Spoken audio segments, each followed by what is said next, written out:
Hey everybody, it's Jason Blaha here. I'm just sitting here drinking my morning coffee. Getting ready to start my day. And someone asked me, hey Jason, the carnivore diet is becoming really popular. Could you talk about it? You guys know I'm not going to say anything nice about this. This is another trendy fad diet. Some of these fads last longer than others. And like any other type of diet that's an exclusionary diet that eliminates entire food groups, I don't think it's a good idea. Now, as much as I might pick on normal keto diets, I might pick on vegan diets, this is actually worse. This is actually arguably, I don't even know if it's arguable, considerably worse in terms of health, dietary deficiencies, everything else to any other diet that people are putting out. Right? I think other than like the Twinkie and Mountain Dew diet might be worse. I would actually need to compare the nutrition profiles. So I think maybe the Twinkie and Mountain Dew diet might be worse. But this is pretty bad because you've got the vegan diet, which is based upon a really interesting worldview of eliminating all animal products because vegans actually believe, this is the funny part, some of them know this, but some of them actually believe that they're not harming animals and they're cruelty free because they're not directly eating their flesh, but they don't seem to acknowledge the fact that millions of small animals have died in the harvesting and creation of the crops that they're eating. Right? They're still personally responsible for the death of millions of animals. But since that meat from those animals goes to waste and they don't eat that part, they just had to die for their food, that it's okay, right? It's not the same thing. Laughable. Totally logically inconsistent philosophy. Absolutely laughable. But even veganism can't compare with the carnivore diet. It can't compare with the carnivore diet in terms of just being flat out stupid. What do we mean? The first thing that comes to mind before we even jump into stuff like saturated fat and dietary cholesterol or any of that, before we jump into any of that, let's just talk about straight up vitamin deficiencies. If you're living on a diet of entirely meat, because the carnivore diet is not a standard keto diet, it's a zero carb, all meat diet, right? You're eating nothing but meat. Well, you're going to develop deficiencies, unless you're eating maybe a lot of liver, I guess. Vitamin A, vitamin C, vitamin E, vitamin K. Now, vitamin E could be gotten if you ate enough eggs and other stuff, maybe, if they allow that in their version of the carnivore diet. But vitamin C deficiency, no plants. You get no vitamin C. All right, this is where we come down to the difference between an omnivore and an obligate carnivore. All right, your cat versus your dog, right? Your dog can eat pretty much what normal people eat. In fact, dogs being descended from wolves that we selectively bred for years and years, their digestive enzymes have changed due to thousands of years of living with humans, right? They've changed. Dogs, for example, can digest starch at a much, much higher rate and much faster than wolves can. So dogs, for example, can live on pretty much whatever humans live on, and they'll be okay. If it makes you healthy, it'll make your dog healthy. If it makes you unhealthy, it'll make your dog unhealthy. Pretty straightforward. They can eat very similar to us. They're pretty much omnivores, can eat a wide, varied diet because they're used to getting cooked food and stuff now like us. That changes how varied of a diet you can eat. Your cat has to have a diet of meat, and it doesn't require vegetable matter. And one of the things that you have different is that obligate carnivores produce their own vitamin C. In other words, their body is capable of making ascorbic acid. If you are an omnivore, you don't.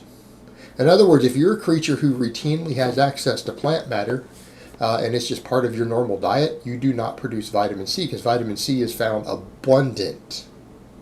It's found abundant in nature. In fact, it's very easy from plants to get 5 or 10 times the amount of vitamin C you need for optimal health. It's possible from plants to consume more vitamin C than you can even absorb in a day. Your body can't even physically absorb the amount that we can easily eat. However, there's zero in meat. Well, you develop scurvy when you develop a vitamin C deficiency, and that's the first thing that comes to mind. These people are like, well, we could always supplement. We could supplement vitamin C. Well, except then you're not getting your E and your K either, and you're already having to go to a supplement. It's one of the big problems I have with veganism. Vegans require the supplementation of B12 to be healthy. They require it.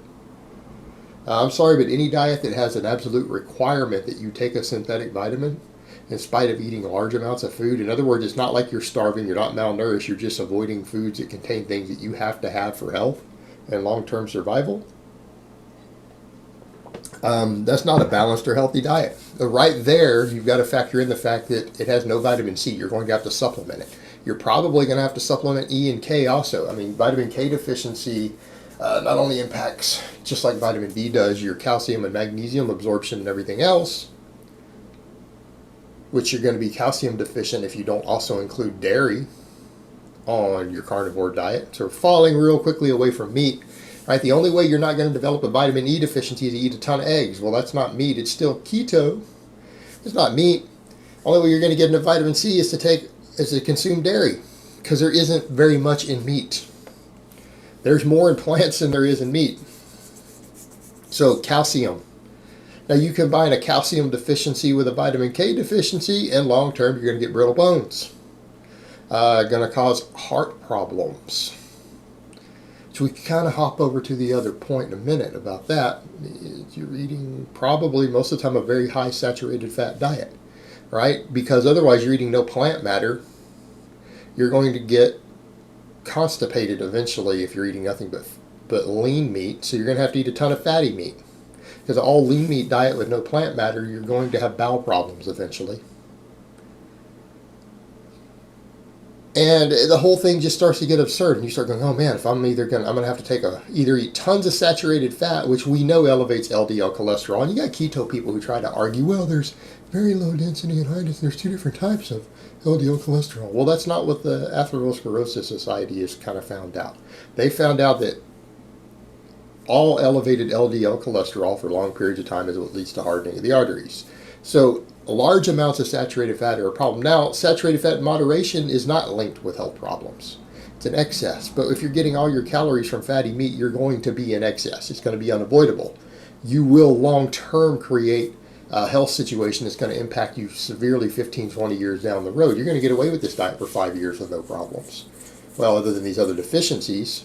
But you've got all the cardiovascular risks there. But then you've got to factor in, well, now you've got to take a vitamin C supplement.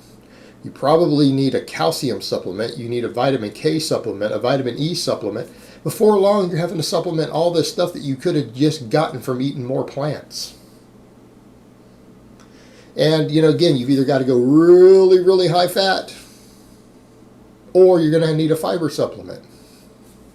This is not a healthy way of eating. Not a healthy way of eating. In terms of anything. And then we come down to the biggest problem for people who want to lift, people who want to train, people who want to be athletes. You're not going to have that muscle glycogen. You're going to have problems with muscle glycogen. You're going to have problems with gaining muscle.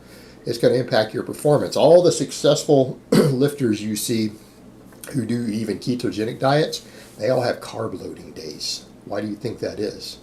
Because you have to do that if you are going to get bigger, get stronger, gain muscle, gain any sort of explosive performance, right? And dealing with aerobic versus anaerobic. If you want any form of anaerobic performance, you will have to carb load every week at some point through the week based upon your needs.